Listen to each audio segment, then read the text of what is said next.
I am Fernando, a 30-year-old software engineer living in Boston with a promising career and a beautiful life ahead of me.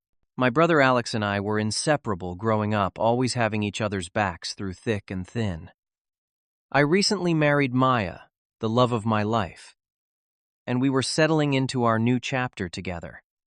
When Alex and his wife Jessica invited us for Thanksgiving dinner, I was excited to spend time with my brother and meet Jessica's family, including her younger sister Tiffany. Little did I know that accepting that dinner invitation would destroy my life and reveal who truly stood by me when it mattered most. Before I share how my own brother betrayed me, let me know where you are watching from and hit that like button if you have ever discovered someone's true colors when you least expected it. Growing up in small-town Michigan, Alex and I shared everything. 2 years older than me, Alex was always my protector and best friend. When our parents divorced during my 5th grade year, we promised to always stick together. I was only 10 years old, confused and heartbroken as our family split apart, but Alex at 12 stepped up in ways I never expected from someone so young. Middle school was especially tough for me. I was smaller than the other boys, wore thick glasses, and preferred reading to sports. This made me an easy target for bullies. Alex never hesitated to defend me, even getting suspended once for fighting 3 boys who had pushed me down a flight of stairs. That night, instead of being angry about his suspension, he taught me how to stand up for myself. "Fernando, I will always have your back," he told me. "But you need to learn to fight your own battles too." He spent hours teaching me basic self-defense moves and building my confidence. By high school, I rarely needed his protection, but our bond remained unbreakable. As adults, our paths diverged professionally, but our brotherhood stayed strong. I pursued computer science at MIT and landed a job with a prominent tech firm in Boston. Alex followed our father's footsteps into law enforcement, joining the Boston Police Department. Despite our different careers, we made time for weekly dinners and remained integral parts of each other's lives. When Alex met Jessica 4 years ago, I was genuinely happy for him. She was smart, kind, and clearly adored my brother.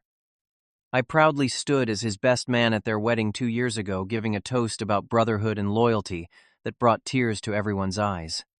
When I met Maya shortly after their wedding, Alex was equally supportive, helping me plan my proposal and celebrating enthusiastically at our small ceremony last spring. The Thanksgiving invitation came as no surprise.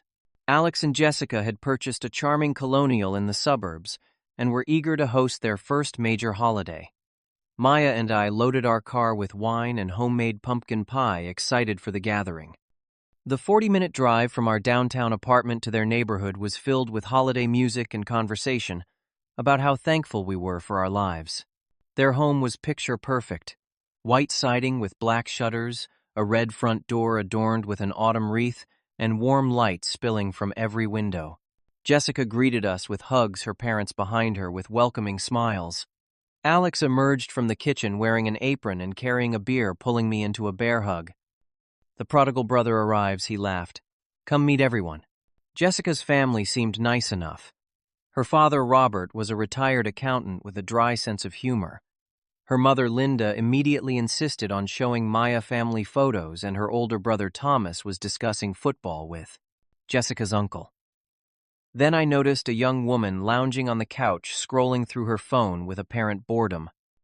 "And that's my little sister, Tiffany," Jessica said with a hint of tension in her voice. "Tiffany, come say hello." Tiffany looked up, her expression changing instantly when she saw me.